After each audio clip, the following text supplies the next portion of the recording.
Hey everybody, it's Aaron from Got a Minute. We're going to plant some seeds. We're going to throw some ideas at you.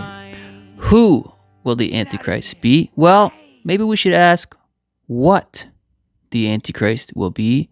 What origins will he come from? What religious system will he use? And can we tie this with Scripture? And can we find a religious belief that is the exact opposite of what we believe as Christians, followers of Christ? We believe that Jesus is the Messiah. We believe that Jesus is the only way, the truth, and the life.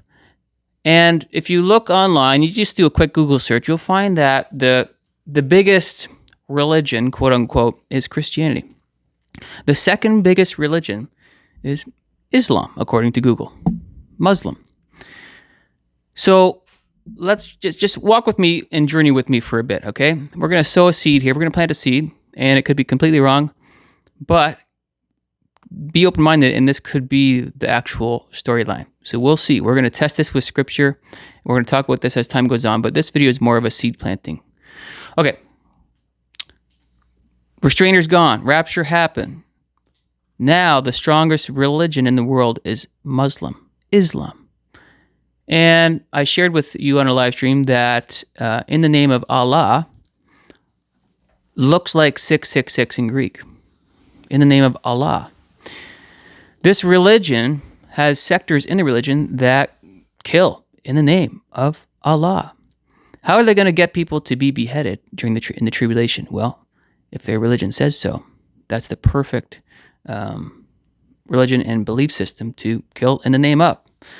And now, just at a quick glance, a quick little study, if you go on Wikipedia and you watch some Muslim videos, they believe that their Mahdi is going to come soon. And obviously, correct me if I'm wrong, but they also believe in an Isa that is going to come down. So they believe a Mahdi is going to come and an Isa is going to come. And the Isa is going to give his authority to the Mahdi.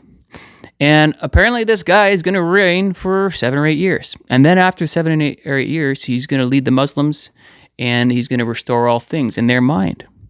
So let me get this straight. Their story is the exact opposite of ours. And they wrote it in their scripture, which came around 600 years after Christ. Some articles will say that the Quran came 666 years after Christ came.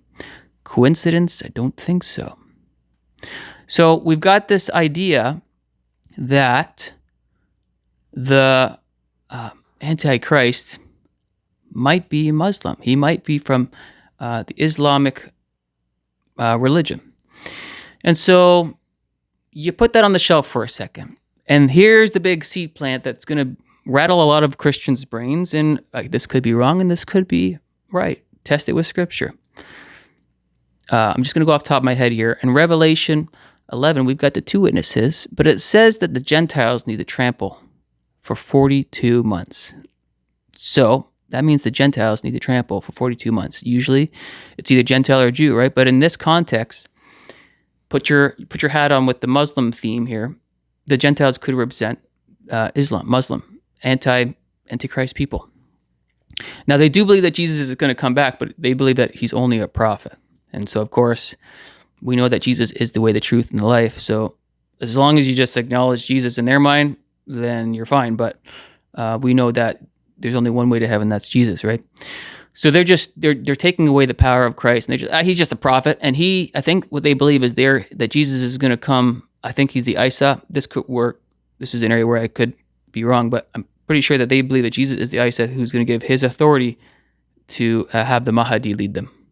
Well, that's a perfect parallel of Revelation 13, the opposite of it. But anyway, going back to the Gentiles trampling for 42 months, it makes complete sense that the Gentiles trampled the city in the first 3.5 years of the tribulation while the 2 witnesses are there. So there's a battle. There is a friction. This is a time of testing. Remember, this is called Jacob's trouble. This isn't called Jacob's vacation.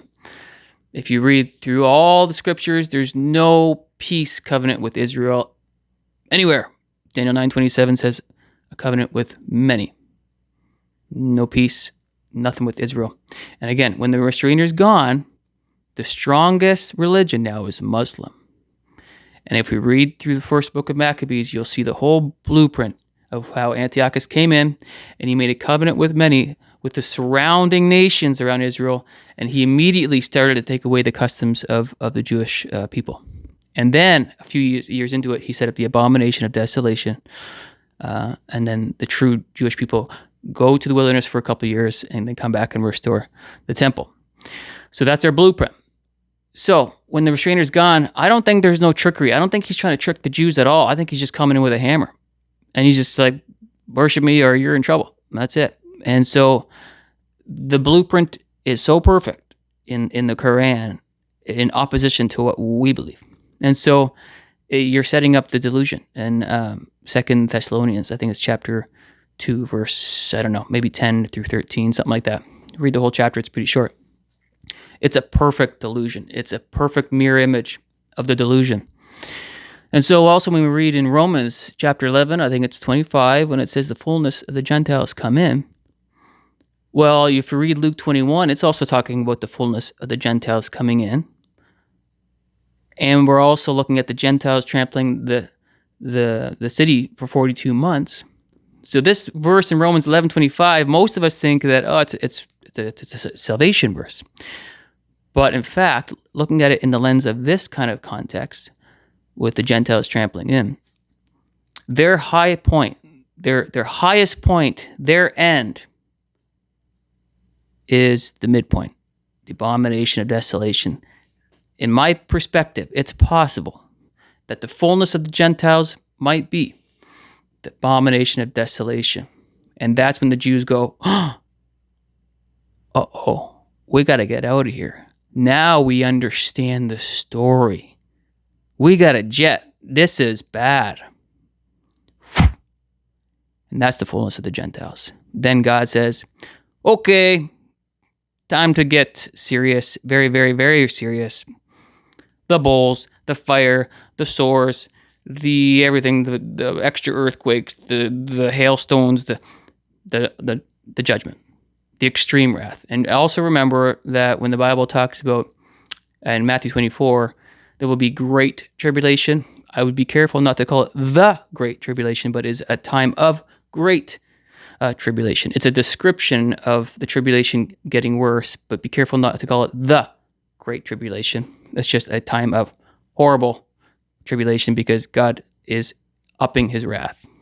Okay, he's increasing his wrath at that point. So here's my nutshell. I'm going to just say it very simply. It's extremely possible that the Antichrist is going to ride on the tail of the Muslim religion, and he's not going to try and cater anybody. It's going to be Muslim or off with your head. Makes sense because that's kind of what they're doing right now. So I always have the idea that, I don't know, I've got lots of ideas of who it is, but the best religion to use right now is the second strongest religion, which will be the strongest religion during the tribulation, is to coattail on that. You either conform to that belief system or off with your head. And it kind of fits perfectly because what do they want to do with the Jewish? Iran wants to blow them up off the face of the planet.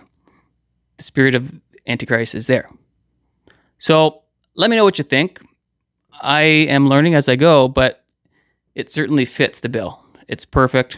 And then if you go from the historic lines in the Old Testament, it all kind of makes sense too, with Esau and Jacob, etc. So I think we'll dive into this theme a bit more. If there's something there, it would probably be beneficial to understand the Quran a little bit more and to understand what they're actually proposing and thinking is going to come down the pipe for them. There you go. So get tight with Christ, guys. Jesus is the only way, the truth, and the life. Test all things with Scripture. And I hope to see you in the clouds very soon. Salvation verses in the description box below. And that's it. Okay, talk soon. Adios.